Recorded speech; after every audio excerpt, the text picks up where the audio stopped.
¿Qué tal, Hugo Pipo Rossi? ¿Cómo estás? Gracias por atendernos. Muy buenos días. Buen día, un gusto poder charlar con ustedes.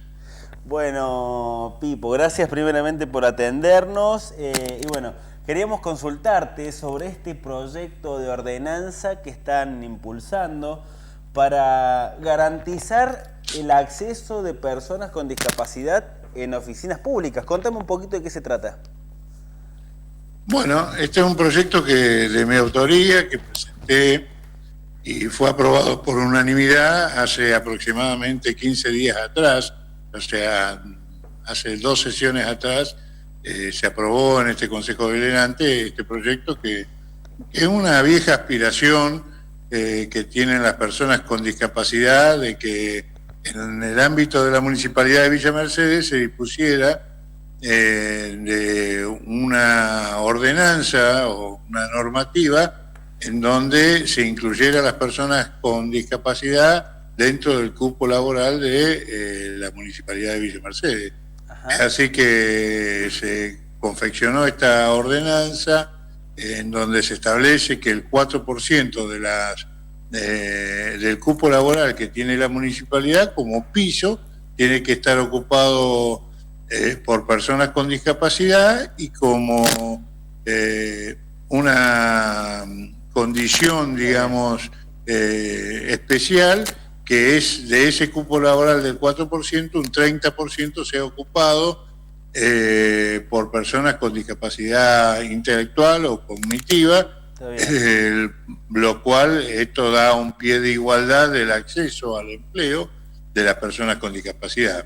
Está bien. Tengamos en cuenta que el 15% de las personas, se calcula que hay un 15% de personas con discapacidad Sí. en el mundo, ¿no es cierto? Y en la sociedad, y de las cuales más del 75%, aún estando capacitadas de esas personas, no consiguen trabajo. Entonces, Claro. generar las condiciones para que puedan acceder a un empleo digno, que haga su autovalimiento y a su independencia, es indispensable. Y también para cumplir los acuerdos internacionales que ha suscrito la Argentina. En ese sentido, está la Convención de los Derechos de las Personas con Discapacidad, en donde es obligación del Estado garantizarle el acceso al trabajo a las personas con discapacidad. Bueno, esa es la importancia, ¿verdad? De todo esto, Hugo, el hecho de poder brindarle a personas que, bien como lo decías vos, es muy difícil y que se inserten en el plano laboral, teniendo en cuenta la dificultad a la hora de llevar adelante el día a día, ¿no? No, indudablemente, porque como te decía, aún estando capacitadas, no tienen acceso al trabajo, no consiguen trabajo, así que crear las condiciones para que puedan acceder a un empleo es esencial y fundamentalmente, si queremos luego seguir avanzando sobre la parte privada, digamos, es indispensable que el ejemplo lo dé el propio Estado, ¿no? Entonces, por eso creo que poner este piso de un 4% de los empleos municipales estén ocupados por personas con discapacidad, por supuesto que esto va a ser gradual, que tampoco esto implica ningún privilegio, sino Claro, que tienen que estar capacitados y preparados para el trabajo que van a desempeñar. O sea, claro. acá no va a haber ninguna consideración especial, digamos, para esto. Van a tener que estar registrados, van a tener que acceder en las mismas condiciones que accede cualquier empleado Está bien. a la municipalidad de Villa Mercedes, pero sí garantizarle que haya por lo menos un 4% de este cupo laboral sea ocupado por personas con discapacidad en todos los ámbitos de la municipalidad de Villa Mercedes. O sea, esto es en el Consejo Deliberante, en el Tribunal de Faltas, Perfecto. en el Tribunal de Cuentas y en Obras Sanitarias Mercedes. Perfecto, bueno, ahí quería llegar también teniendo en cuenta que se trata de todos los estamentos públicos municipales, de dependencia municipal, digamos. Y tengo otra consulta, Pipo, ¿se tiene pensado o cómo se tiene pensado la articulación de esto? ¿A través de instituciones o a través de manera particular? ¿Cómo lo van a ir armando? Sí, la municipalidad cuenta con dos digamos, herramientas para hacer esto que lo establece la propia ordenanza también. Hay un subprograma de discapacidad que es quien tendrá a cargo de hacer el relevamiento, porque actualmente hay personas con discapacidad trabajando en el ámbito de la Municipalidad de Villa Mercedes, por lo tanto la norma establece que se haga un relevamiento de esas personas. Y en segundo lugar, también se debe hacer un registro de aspirantes y abrir una inscripción, y esto lo va a llevar a cabo también a través del subprograma de discapacidad o como se llame en el futuro, y a la vez para todo lo que sea el ingreso va a estar supervisado por un Consejo Municipal de Discapacidad que existe por ordenanza, que está integrado por el Departamento Ejecutivo Municipal, por representantes del Consejo Deliberante y por representantes de cada una de las instituciones que están abocadas a la temática, así que esto va a ser como un poco el organismo de contralor y a la vez establece la norma que va a haber que dar una especie de rendición de cuentas de cómo se va avanzando en el cumplimiento de la norma al Consejo Deliberante periódicamente. Perfecto, perfecto, claro, y es la manera de poder de alguna forma regular, establecer y marcar quizás los parámetros necesarios para que esto no se desbande, digamos, como bien lo marcabas vos, porque la persona, si bien va a tener o tiene algún tipo de discapacidad, tiene que estar, como lo decías vos, capacitado y apto para poder realizar dicho trabajo. Sí, hay que generar las condiciones necesarias porque a veces no solamente los límites los tienen las personas con discapacidad, sino que los límites se los pone la propia sociedad, entonces va a haber que hacer las adaptaciones en los ámbitos de trabajo y la formulación, digamos, de los espacios para que puedan trabajar y desempeñarse correctamente las personas con discapacidad y también para que el resto de sus compañeros de trabajo se adapten a esta situación, ¿no? Para que bajemos un poco esa barrera que a veces genera la propia sociedad de prejuicios y de ignorancia, ¿no es cierto?, ante la situación de una persona con discapacidad, ¿no? Entonces creo que este es el trabajo más fino que hay que hacer, ¿no es cierto? Y más difícil por ahí, pero indudablemente que estamos en una situación en donde estamos cumpliendo con un viejo anhelo de las instituciones con discapacidad. Esto es consecuencia también de un trabajo que ha venido haciendo el Consejo Deliberante. Yo fui autor del proyecto también de las sesiones inclusivas para el Día del Síndrome de Down, en donde hemos sentado en nuestras bancas a las personas con discapacidad y las hemos escuchado con primera persona, en el Consejo Deliberante, y una de sus aspiraciones permanentemente que nos transmitían era que pudieran acceder al trabajo, porque para eso estudian, se capacitan, van a talleres, y cuando logran un espacio laboral son excelentes trabajadores, esto está demostrado en todos los ámbitos, así que indudablemente hay que abrirle un poco el espacio y las puertas, generarle las condiciones para que puedan acceder a un empleo las personas con discapacidad. Así que creo que como resultado de todo ese esfuerzo que hemos venido haciendo en el Consejo Deliberante, porque esto primero hay que entenderlo, ¿no es cierto?, y comprenderlo, entonces a veces si no se escucha, si no se entiende la problemática, es muy difícil resolver este tipo de situaciones. Así que bueno, los concejales han estado muy predispuestos siempre en este tema y como resultado de esto hemos logrado que, por ejemplo, se sancione esta ordenanza. También se sancionó el mismo día una ordenanza de acceso de las personas con discapacidad a los espectáculos públicos del ámbito municipal, así que también es una temática que también nos transmitía en cierta preocupación las personas con discapacidad, porque a veces se generaban una serie de inconvenientes, algunos malentendidos y trabas, y no permitía el acceso o el uso de este derecho que tienen las personas con discapacidad de acceder a los espectáculos públicos, culturales, deportivos, que también lo garantiza la Declaración de Derechos Humanos de las Personas con Discapacidad.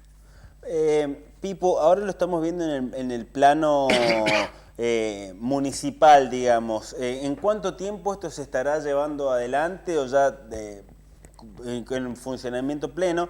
Y te pregunto otra cosa, ¿es posible trasladar estas medidas o que sean tomadas por la provincia, ni hablar por la nación?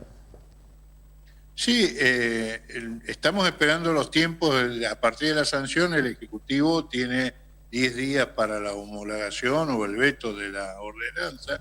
Estamos esperando ese plazo, ¿no es cierto? Que si no hay un veto de la ordenanza y existe una homologación, esperemos que se empiece a instrumentar lo más pronto posible. Establece algunos plazos la ordenanza.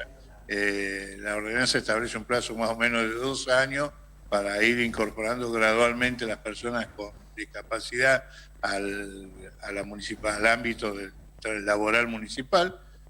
Así que esperemos que rápidamente nos pongamos a trabajar.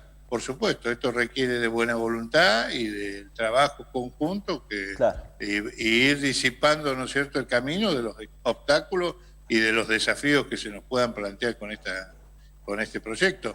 El proyecto, la cuestión del 4% no es una cuestión caprichosa, sino que surge de la propia Ley Nacional de Discapacidad, que establece un cupo laboral en el ámbito de la nación del 4%. La provincia de San Luis tiene una ley sobre discapacidad que está, digamos, superada, porque es bastante antigua esta ley Claro. y hoy por hoy se aborda la problemática de la discapacidad desde otra perspectiva, se aborda desde la perspectiva de los derechos, y la ley provincial tiene esa perspectiva, esa vieja perspectiva que lo abordaba como una cuestión de salud, como una cuestión sanitaria, que es está trazada inclusive hasta en la terminología que emplea. Y la ley provincial establece un cupo laboral del 3%. Lo que pasa es que esa ley habría que sancionar una nueva ley que actualice toda la cuestión de la discapacidad en la provincia de San Luis. Creo que va a ser viable en la medida que se sancione también una nueva ley a nivel nacional que se está debatiendo en este momento en el Congreso Nacional, y creo que una vez que tengamos la ley nacional, y si la ley nacional es buena, habrá que adherir la provincia de San Luis a esa ley nacional, que es el camino, digamos, más fácil, antes que sancionar una ley acá que por ahí inclusive entre en algún tipo de contradicción con la nueva ley nacional sobre la materia, ¿no? Pipo, cada vez que hablamos de discapacidad es un tema sensible, un tema que destapa, hablando en un término burdo, destapa la olla y hay muchísimas cuestiones que están inconclusas o que falta un montón de cuestiones revisar. Por ejemplo, hemos visto infinidad de marchas y capaz que te saca un poquito de tema puntual pero capaz tenés tu opinión porque vos sos una persona comprometida en cuanto al área. Hemos visto infinidad de marchas de familiares, de personas con discapacidad, de prestadores de servicio a la discapacidad que se ven desprotegidos quizás porque no hay leyes o las leyes que hay no cumplen con ciertas cuestiones. Hay prestadores de la discapacidad que cobran sus servicios a 3 meses y con valores totalmente irrisorios. No hay una ley que los avale, que los ampare y que los incluya dentro de lo que sería el sistema de salud. O sea, hay mucho todavía por trabajar. ¿Qué opinas al respecto? Sí, a veces la legislación existe, lo que pasa es que no se cumple o no se cumple en tiempo y forma. Bueno, el año pasado atravesamos una situación bastante conflictiva con respecto a la falta de prestaciones o de pago de las prestaciones universales de discapacidad. Te encontrás también en el día a día con reticencia de las obras sociales a hacer ciertas prestaciones o reconocerle ciertas prestaciones a las personas con discapacidad. Se les niega a veces el acceso o el derecho al acceso a una obra social. El área de discapacidad es un área muy desafiante porque la problemática aborda una serie de temas, tantos como los que abordamos normalmente todos en la vida cotidiana, y bueno, hay que ir derribando esos obstáculos que se van presentando. Entonces, en cada una de las áreas tenés un desafío y el tema es poner en agenda cada uno de estos desafíos que tenés, sobre todo por parte de las políticas públicas, y tratar de ir facilitando, ¿no?, la vida de las personas con discapacidad y la inclusión plena en la sociedad. Entonces hay que poner en agenda el tema de las obras sociales, de la salud, de la educación, del trabajo, del acceso a la cultura, al deporte. Tiene que haber una agenda pública para cada uno de estos temas y de tal manera que construyamos esa sociedad verdaderamente inclusiva que tanto pregonamos, ¿no? A veces la cuestión de la discapacidad no es ir a sacarse una foto. Yo digo, a un taller de capacitación laboral para discapacitados o a una competencia deportiva, sino trabajar día a día para que las personas con discapacidad puedan resolver los desafíos inmensos que se enfrentan en el día a día ante la sociedad, ¿no? Y para poder ser incluidos plenamente en el goce de todos sus derechos, que son los derechos humanos, ¿no? Tal cual. El derecho al trabajo, a la educación, a la salud, todo lo que hemos venimos pregonando, ¿no? Así es, Hugo. Bueno, te agradezco muchísimo que te hayas tomado un tiempo para atendernos, para charlar sobre esto. No va a ser la única vez que vamos a tocar el tema. Yo creo que es un tema que tiene que estar presente en todos los medios, todos los días, porque es una manera de mantenerlo vigente y de que las personas como vos, que son autoridades, representantes del pueblo, puedan llevar adelante estas acciones. A nosotros nos ponen muy contentos porque de una u otra forma nos tocan y nos tocan de cerca, ¿eh? Así que celebramos en gran manera esto. Sí, aparte este es un tema que no reconoce diferenciaciones ideológicas o partidarias o de pertenencias políticas, sino que es un tema que nos atraviesa a todos, es un tema transversal. Así que creo que ponerlo en agenda y hablar en serio del tema de discapacidad y decir, bueno, vamos a poner nuestro mejor esfuerzo y nuestra mejor voluntad para resolver los problemas que se nos plantean, es indispensable, creo. Como por ejemplo en la provincia de San Luis, a partir de ahora también habrá que discutir. Yo estaba viendo el presupuesto provincial, el área de discapacidad, primero que es un subprograma, ni siquiera tiene jerarquía institucional el tema que sea un programa o esté a nivel, o sea, jerarquizado el tema. Y en segundo lugar, tiene un presupuesto anual para el 2023 de 42 millones de pesos, o sea, de 3 millones y pico de pesos por mes para afrontar el inmenso desafío que nos plantea las personas con discapacidad. Si tenemos en cuenta que el 15% de la sociedad tiene algún tipo de discapacidad, es un presupuesto ínfimo para afrontar la problemática de la discapacidad, y estas son las cuestiones que tenemos que discutir, ¿no? No desde lo partidario ni de lo ideológico, sino si queremos hacer realidad esa, como te decía, esa sociedad más inclusiva o inclusiva que queremos lograr. Muchísimas gracias, Hugo, y estamos conectándonos seguramente en la próxima. Muchísimas gracias a ustedes, como siempre, a disposición. Buen día.